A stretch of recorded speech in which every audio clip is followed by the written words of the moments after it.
یہ ایک اور اگلا ہے کہ کیا عام دکانوں سے الکوہل خرید کر دوائی میں استعمال کر سکتے ہیں، اور دوائی میں استعمال ہونے والی الکوہل کا کوئی خاص نام ہے؟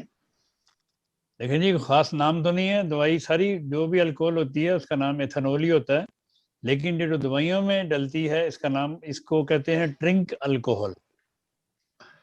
تو باقی جو دوائیں عام بازار میں آپ کو آپ یہ خریدتے ہیں دکانوں سے، ان پہ لکھا ہوتا ہے کہ یہ انفیکشن صاف کرنے کے لیے الکوہل ہے، ڈس انفیکسیون لکھا اس کے اوپر۔